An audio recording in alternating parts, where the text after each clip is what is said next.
Hey, Brian Maxwell here, and I want to share with you three reasons why people choose to buy from one dealership over the other. Many people believe that it comes down to price, but what we've done is we spoke with over 340 buying customers to find out what was the real reason why they chose one dealership over the other. Because comparing apples to apples, a vehicle is what it is. Nobody's dealership has one special, unique model that has the flux capacitor. It can take you back in time and help you switch inner dimensions. It's just not so. They are all made the exact same way, and they get them from the manufacturer for the same price. So what is it that motivates a person to buy from one dealership over the other? Well, lucky for you, what I've done is I've laid out the three reasons that were given to me by more than 340 buying customers. And when you find out what it is going to completely blow you away. So let's get started. Number one, the number one reason why people decide, well, one of the reasons why people decide to buy from one dealership over the other one is because you only get one chance to make a first impression. And many customers said they were turned off initially when the sales rep approached them. There was no smile on their face. They had no energy, no enthusiasm. They didn't even seem like they enjoyed where they were. When they approached the person, they started talking to them about credit, down payment, if they're looking to buy today, before they even introduced themselves or got this individual's name. You see, people don't care how much we know until they know how much we care. So when we're going out to greet somebody, knowing that their anxiety is already on high on the way coming in, we have to make sure that we have thought this thing out and that everything we say is to increase our perception in the mind of that customer. Now, how was that done? That when you greet somebody, you want to welcome them to your dealership. Thank them for coming out. Introduce yourself by giving your name, which makes it easier for them to give you theirs, okay? Once you receive that, find out if they have an appointment or if they're there to see anybody in particular before you just start trying to get to sell anything. If it is their first time, thank them again for coming. Ask them which one of the vehicles would they like information on. Once they share it to you, tell them, hey, listen, follow me on this side. I'm going to ask you a few questions, and I'll get you all the information we have on that particular vehicle, okay? If it is an appointment, walk them inside. Ask them if they like any coffee or water as you go get the person they had the appointment with. Typically, the first impression is so poor that the person says, you know what, just your typical salesperson, I knew it. And they're turned off, and then it's an uphill battle from there. So number one is making sure that we're approaching and greeting people the right way. Number two, okay, this is critical, which is that people buy based off 90% emotion, and we back it up with 10% logic. If you're trying to help people buy logically, you're going to struggle, because as human beings, we're not logical thinkers. If we were, we wouldn't eat meat, we wouldn't drink pop, we wouldn't drink alcohol, we wouldn't smoke cigarettes, we wouldn't do any of that thing. But man, that steak with the fat on and some A1 sauce sure enough tastes good.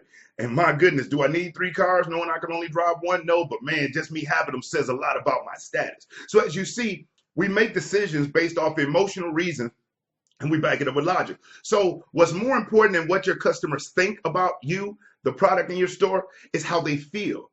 What are their objections? What are they trying to, their objectives? What are they trying to get accomplished? What are their goals? These are things that we have to find out during the qualifying process after we invited them in and sat them down.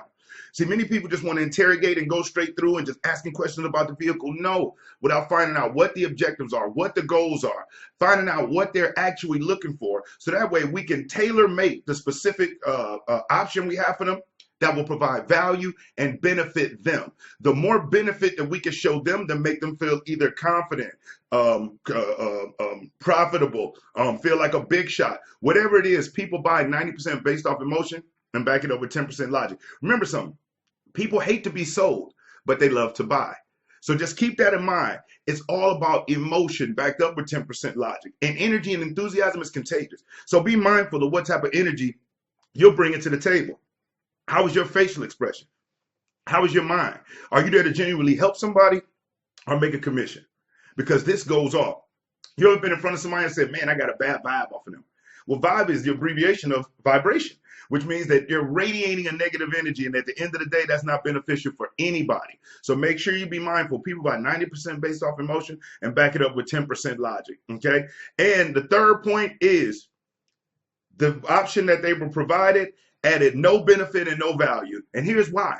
Many times the sales rep has the customer on the wrong vehicle. Why? Because we failed to fully understand what's going on. Okay? It does not matter, because at the end of the day, if you put the right customer on the wrong vehicle, no matter how great your presentation is, it's never going to fly. And at the end of the day, that customer is the judge and jury of what a good deal is. So making sure that when we get them in and we sit them down, that we are truly identifying to make sure that the option that we present for them adds true value and true benefit to them, to their family, and whatever it is that they're trying to get done.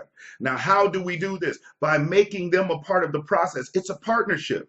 It's not, hey, let me go see if I can close this person down. If you have that approach, or if you hear people talking like that, like, I'm gonna go out there and close this customer down. No, because that time that you spend with them, no matter how much money they have or you have, you all will never be able to buy that back.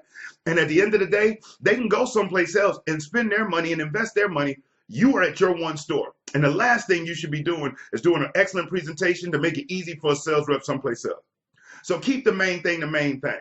And that is making sure that based on the information they provide you with, and you getting with your manager and working with your guests or with your customer, that when you go out to show them a vehicle, you know that based on the features that this particular vehicle has, the things that it can do, that it can provide value for your customer, and that you can articulate and point that out. So that when you're doing your presentation, when you speak about a particular feature, you can point out what the feature is, what life was like without it, and how having it will help them benefit and achieve this specific goal. If you keep those things in mind, you'll do just fine. Now, the kicker is this: even if you work at a dealership and your managers have never trained you, which happens to a lot of people, they get sold a dream, delivered a nightmare, they're told about all this money that's being made, all the training they're going to get, and then when they get there, they're thrown to the wolves. If that's you, you can still increase your sales. And I encourage you to join me. I have a free online training session where I go through the 10 steps to the sale.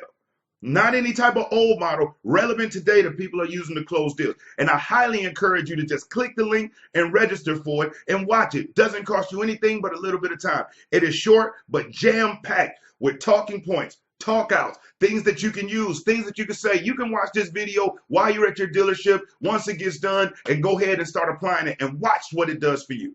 I encourage you, click the link, join myself and thousands of others around the country who are using these techniques to increase their sales, to increase their commissions, which ultimately has helped them increase their life.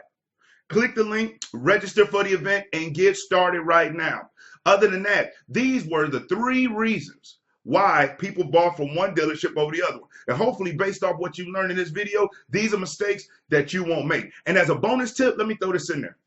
2 silly questions that you can ask when you greet somebody is, how you doing and can I help you? Can I help you is saying, can I do for you what my dealership hired me to do? And how are you doing? Without us knowing what happened in their life, either positive or negative, we could be setting ourselves up to take this person through a negative mental trip, as we're supposed to keep them as positive possible as we take them down the process pathway. So be cautious of what you say when you greet somebody. Welcome, a handshake, and a smile could take you much farther than can I help you or how you doing. Watch it. Why do you think it's on the floor mat of a house when your guests come over? Because you want them to feel comfortable. So make sure, register for the event. Tips like these and much more we're going to be going into to help you dominate at your dealership. So click the link, register for the event. I'm Brian Maxwell, and I look forward to seeing you at the dealership. Does it feel like you're putting in the time at your dealership but not getting the results? Does it feel like you're digging yourself out of a hole every month? Automotive sales is a great career where you can have fun and make a lot of money. But why do so many fail? They fail because they were never taught how to sell. The internet has eliminated just lying to people. Today, successful selling requires skills that most salespeople have never been shown. Until now. If you're tired of stepping over dollars at your dealership to pick up dimes, I invite you to register for Brian Maxwell's free webinar, How to Dominate at the Dealership. Brian Maxwell trains top producing automotive sales professionals nationwide and knows what it takes to dominate at your dealership.